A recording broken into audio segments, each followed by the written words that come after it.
MPs are said to be furious after the BBC decided to produce a documentary on Cypriot migration to the UK in Malta rather than in Cyprus because production in Cyprus is too expensive. Allegedly, the production team had contacted the Cypriot government and asked what facilities and incentives could be offered. They were told nothing could be offered and so chose to shoot in Malta instead. MPs are now calling for more measures to attract filmmakers as developing the sector could bring in over €10 million a year. Ricky Shields reports.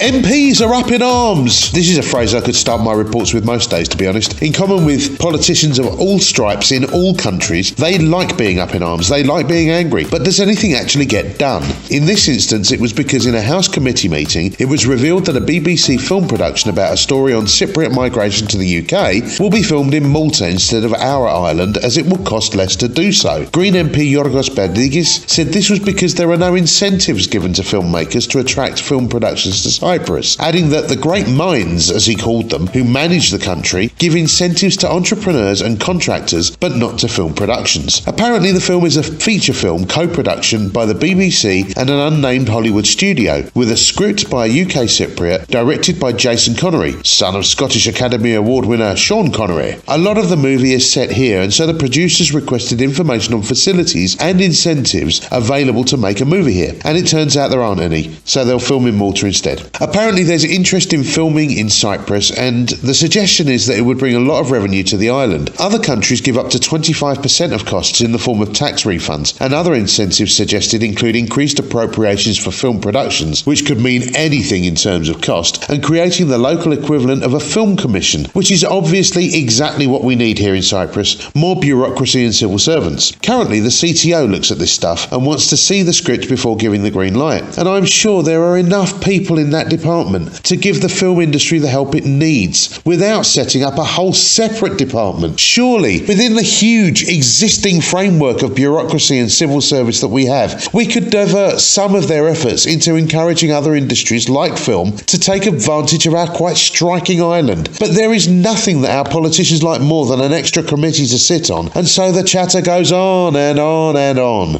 Encouraging filming in Cyprus is a good thing and would add some revenue, not so much directly, I think, but in terms of possible additional tourism. However, our lawmakers need to get their priorities right before setting up yet another bureaucratic department. Can we actually get the NHS sorted? We've been talking about it for years and little is happening. Can we get our infrastructure sorted? Tombs of the King's Road, for example, has been carved up for years with no end in sight, and Paphos roads are in a terrible state with the tourist season literally upon us. This doesn't strike me as something radical and is a call people in every country across the world will want to say to their politicians. But can we please deal with the stuff that needs doing before throwing up our arms in the air in mock fury about everything else? This is Mr. Shields reporting for Rock FM. On air and online at rockfmcyprus.com. Today's best mix. Rock FM.